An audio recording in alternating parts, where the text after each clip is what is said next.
Imagine this with me for a moment. You are sitting by the window in the late afternoon. The light is soft. Your phone is on the table beside you, and you are waiting. Not for anything in particular, just waiting. Hoping that today, maybe today, a name will appear on that screen. A name you used to know better than your own heartbeat. Your son, your daughter. But the phone stays silent. And you already know, somewhere deep in your chest, that it may stay silent for a long time. If that image touched something inside you, if you felt even a small tremor of recognition, then I want you to know you are not alone. What you are carrying has a name. It is called estrangement, and it is one of the most quietly devastating forms of grief a parent can know. My name is Mahindasiri Tero, and you are listening to Lotus Dharma Path. Today, I want to speak directly to your heart, not with easy answers, because there are none, but with something the Buddha offered us over 2,500 years ago, a way to see clearly, so that we do not add to our own suffering while we are already in pain.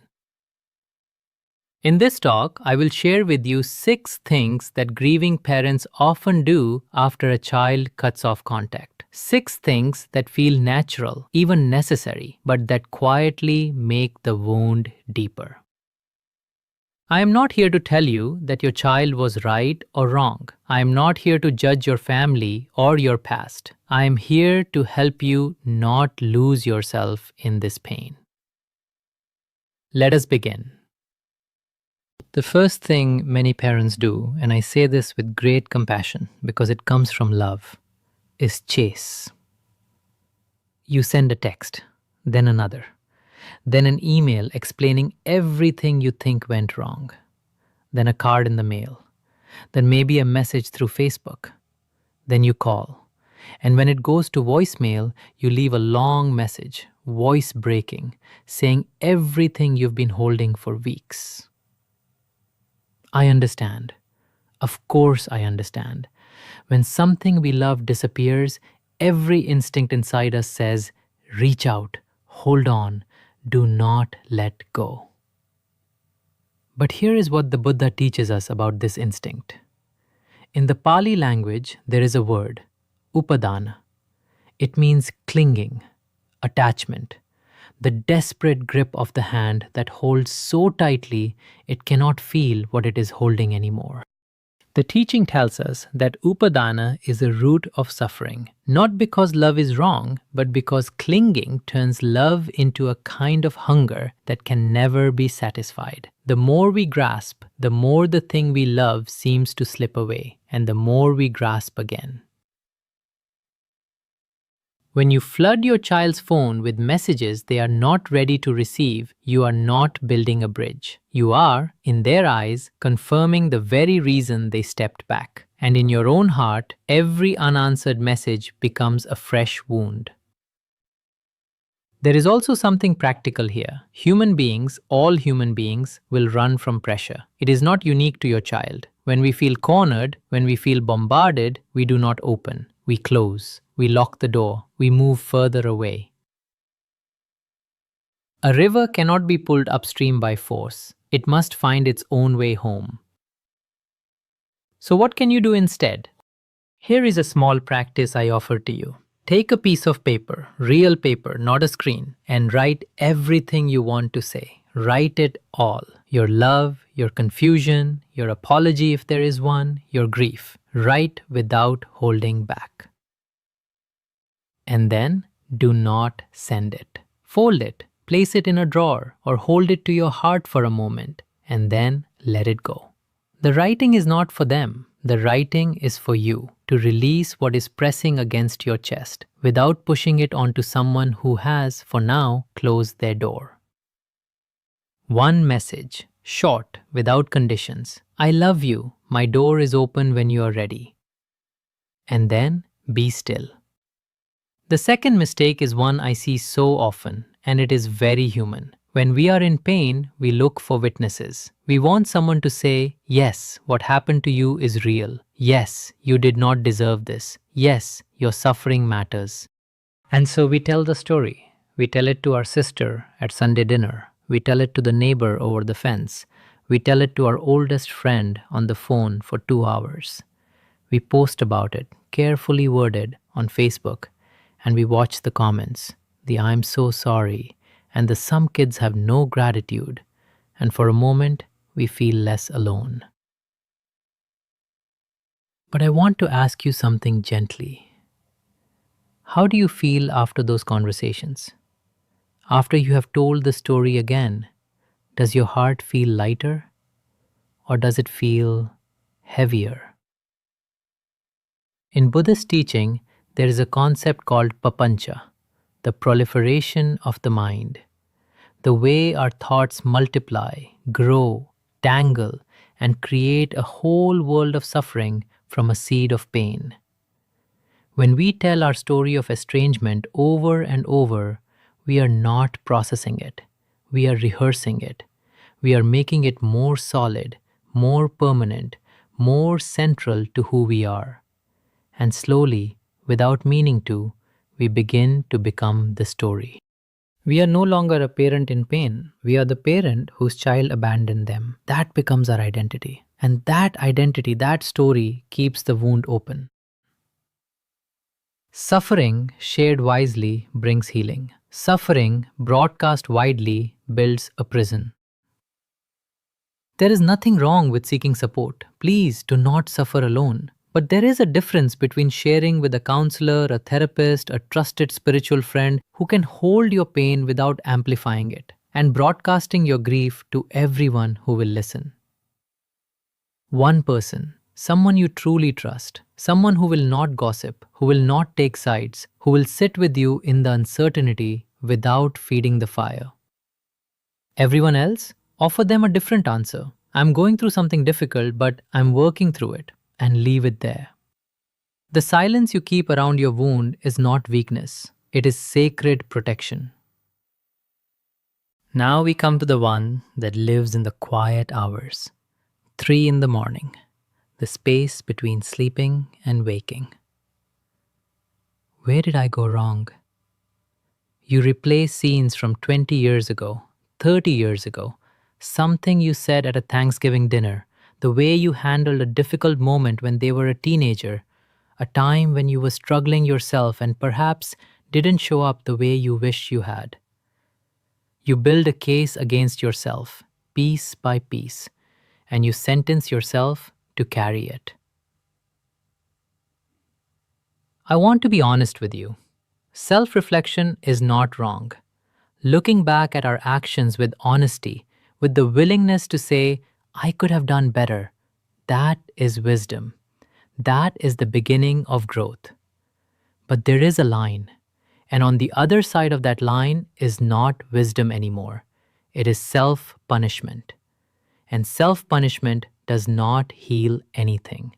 It only adds to the suffering already present.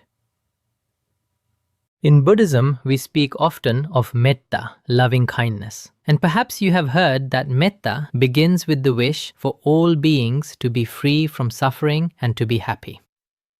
But do you know where the practice always starts? It starts with yourself. May I be free from suffering. May I be at peace. May I be happy. Not because you deserve it more than others, but because you cannot pour from an empty vessel. You cannot offer love from a heart that is constantly striking itself. You were not a perfect parent. No one is. The Buddha himself did not teach us to be perfect. He taught us to be awake, to see clearly, to act with intention, to grow. And growth means that who we were at 30, at 40, is not the fullness of who we are now. You did what you knew how to do with what you had at the time. That is the most any human being can do. Here is a small practice for you. Place your hand gently on your chest.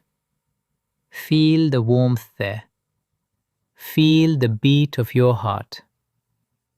This heart that has loved fiercely, imperfectly, and truly.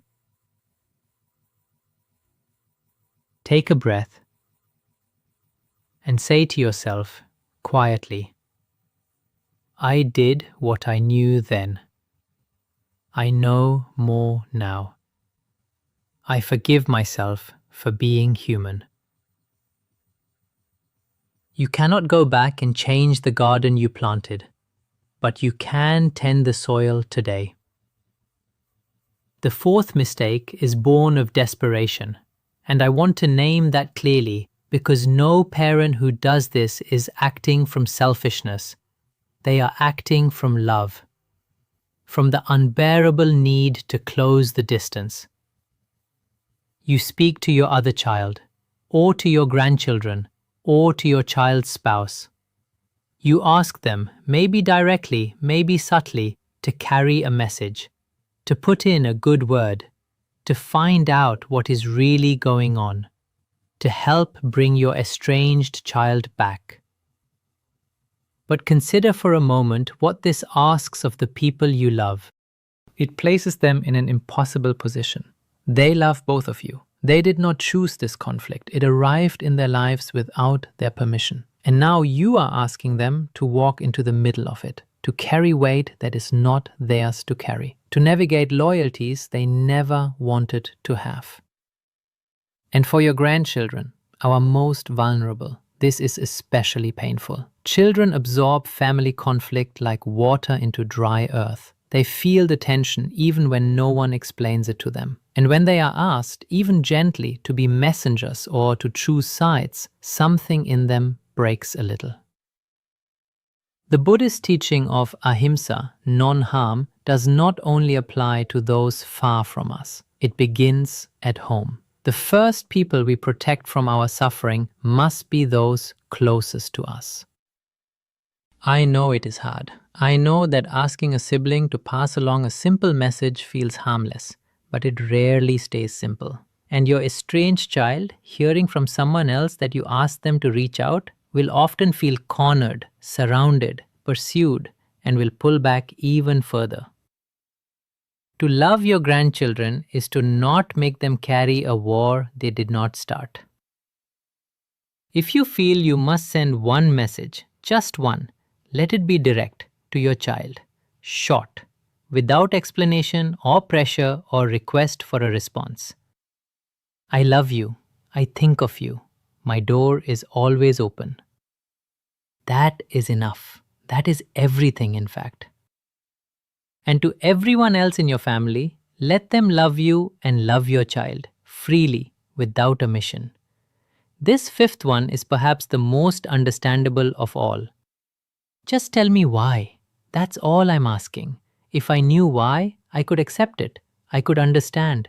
I could fix it, or at least I could close this chapter. Just tell me why. The anger in that place is real. The longing is real. And I want to say clearly, you are not wrong to want understanding. The desire to comprehend what happened between you and your child is completely human. But here is a truth that is difficult to sit with, and I ask you to sit with it anyway. Sometimes the explanation never comes. Not because your child is cruel, not because the reason doesn't exist, but because they are not ready, or because they cannot find the words, or because in their mind the explanation was already given and you could not hear it then. And if you make your peace conditional on receiving that explanation, you are giving something outside your control the power to determine whether you ever find rest.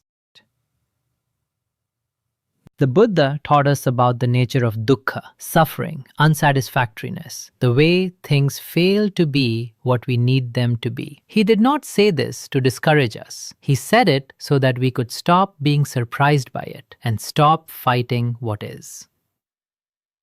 Rain does not explain itself when it falls. The wind does not ask your permission. And some silences, some distances between people do not come with explanations attached. There is a man who stands at a window every time it rains, demanding to know why the rain is falling today instead of tomorrow, instead of somewhere else, instead of on someone else's house. He stands there for years. His whole life passes at that window. And it keeps raining. What if, instead of asking, why did they do this, you asked yourself, how do I want to live with this? Not how do you want to resolve it, not how do you want to fix it, but how do you want to carry it, with what dignity, with what grace, with what quality of heart. Closure is not always given. Sometimes we must build it ourselves from the inside. That building is slower, it is harder, but it is yours. No one can take it from you. And now the sixth, the last one, and in some ways the most important.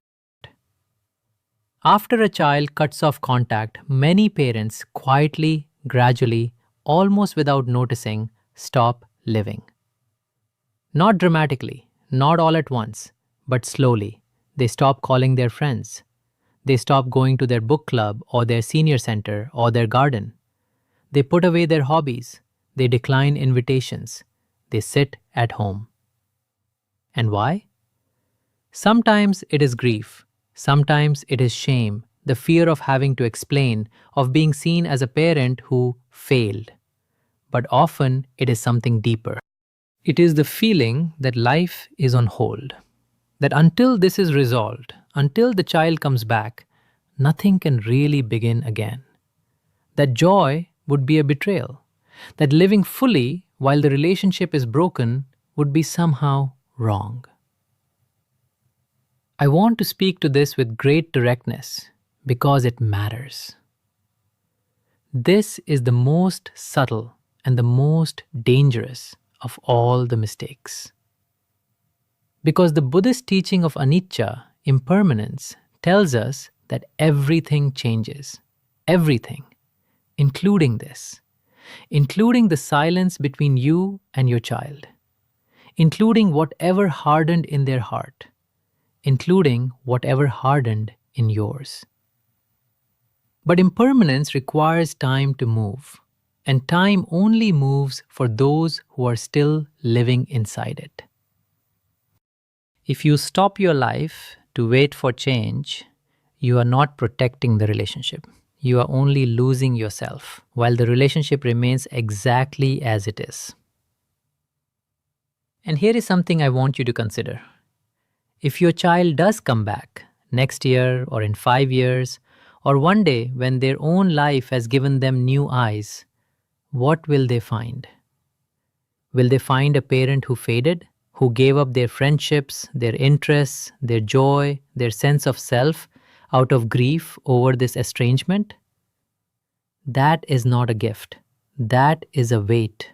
That is a kind of guilt that no child, even one who hurt you, deserves to carry. The greatest act of love you can offer a child who has walked away is to remain fully, beautifully, meaningfully alive. To be the kind of person they might want to return to tend your garden, literally or in whatever form it takes for you, to keep friendships warm, to laugh when something is genuinely funny, to walk in the morning air and notice the light. The candle that stays lit in the window, that is what calls the wanderer home. Not the dark room, not the closed blinds, the candle, still burning, still warm, still there. So today, not next week, not when things are better, today choose one small thing, one single thing that belongs to your life. Go for a walk, call a friend you have been avoiding, plant something, cook something you love, sit in a place of beauty, even for 15 minutes. Do that one thing, and tomorrow, do another. This is not giving up on your child. This is making sure there is still someone here to come home to. We have walked through 6 mistakes today. chasing with messages when silence is present, carrying the story to everyone who will listen, punishing yourself with guilt that has already done its teaching, pulling innocent family members into a conflict that is not theirs, demanding the explanation that may never come, and letting your own life go dark while you wait. None of these come from weakness. Every single one of them comes from love, from a parent's heart that has not stopped caring, that cannot stop caring, that perhaps will never fully stop. And that love, that is not the mistake. That love is sacred. What we are learning today is not how to love less. We are learning how to love more freely, without the chains of clinging, without the armor of bitterness, without the exhaustion of waiting in the dark. You are not being punished by what has happened. You are being invited by life itself, by this painful and extraordinary teacher, to discover a love that does not require a response in order to remain whole. A love that can hold space without collapsing into it. A love that can keep the door open without standing in the doorway, unable to move. That is a profound teaching. It may be the most difficult teaching any parent is ever given. And you are being asked to learn it not in a monastery, not in a place of quiet and ease, but in the middle of your life, with a broken heart, on an ordinary Tuesday. That is very brave. I want you to know that. Let us close with a few words of loving kindness, offered first to yourself and then outward. May I be free from suffering. May I be at peace. May I be happy. May my child be free from suffering. May my child be at peace. May my child be happy. May all parents carrying this grief be free from suffering. May they be at peace. May they be happy. Thank you for being here. Thank you for your willingness to look honestly at your own heart. That willingness, that courage is itself a form of practice. If this talk brought something meaningful to you, I invite you to share it with someone who might need it. Leave a comment below and tell me which of these 6 things are you working on right now. I read every comment, and your words matter to this community. Until we meet again on the path, may you walk in peace. May you be well. May you be held.